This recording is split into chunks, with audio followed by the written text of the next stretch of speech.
तो हम करेंगे ईसीजी पेपर के बारे में समझेंगे, ईसीजी ग्रिड के बारे में, ठीक है। तो ईसीजी ग्रिड में क्या होता है, एक जो स्मॉल बॉक्स होता है तो उसका हॉरिजॉन्टल टाइम को डिनोट करता है, वो सेकंड्स में होता है, और जो वर्टिकल होता है वो किस में होता है, वोल्टेज में होता है, उसको डिनोट करता है वाई एक्सिस पे।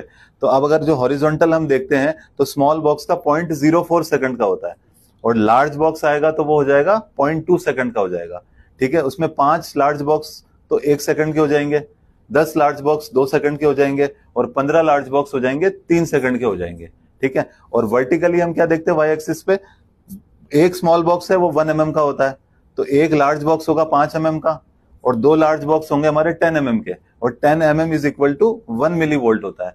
अब ये इंपॉर्टेंट क्यों है, इससे हमें क्या पता लग जाता है, कोई हाइपरट्रॉफी है अगर तो वो पता पड़ जाएगी हमें, कोई इस्कीमिया है तो एसटी एलिवेशन है उसको देखने के काम आता है, कोई इलेक्ट्रोलाइट एबनॉर्मलिटी है, टी वेव एलिवेशन है, उसको हमको देखने में काम आता है ये, ठीक है। सेकंड हम देखेंगे इसमें कि रेट को कैसे कैलकुलेट करते हैं, ठीक है। रेट को कैलकुलेट करने के लिए एक तो होता है हमारे रेगुलर और एक होता है इर्रेगुलर रिदम। तो रेगुलर रिदम को अगर हमें देखना है तो उसको कैलकुलेट करने का तरीका है, आर इंटरवल के बीच में लार्ज बॉक्स को कैलकुलेट कर लो, और 300 multiply divided by total number of large boxes है, तो वो आ जाएगा। तो उससे आपको रेगुलर रिदम में कैलकुलेट कर लोगे। अगर इर्रेगुलर रिदम होगी तो उसमें कैलकुलेट करने के लिए 30 लार्ज बॉक्सेस वाली स्ट्रिप चाहिए हमें, उसमें हमें आर जितने भी आर पीक है उसको हम कैलकुलेट कर लो, उसको मल्टीप्लाई कर लो 10 से, तो वो आपकी हार्ट रेट कैलकुलेट हो जाएगी।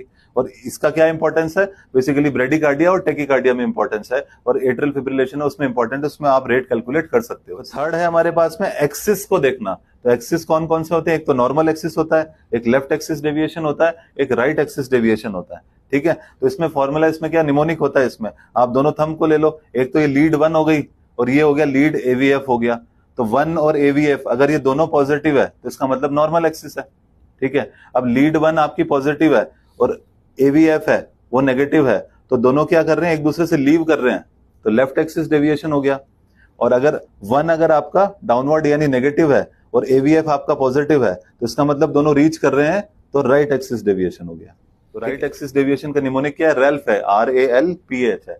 तो R for right axis right ventricular hypertrophy हो गई, ठीक है। A for anterior lateral MI हो गया, और लेफ्ट पोस्टीरियर हेमीब्लॉक हो गया, ठीक है। और लेफ्ट एक्सिस डेविएशन होगा उसका है विला निमोनिक है, तो वी फॉर वेंट्रिकुलर टेकिकार्डिया हो जाएगा, आई फॉर इंफीरियर एमआई हो जाएगा, एल आएगा आपने बेसिकली लेफ्ट वेंट्रिकुलर हाइपरट्रॉफी और left anterior vesicular block. Every nurse, intern और doctor should know how to read an ECG, और in the next section or in the next video we'll learn about the how to read in ECG like a pro. So stay tuned.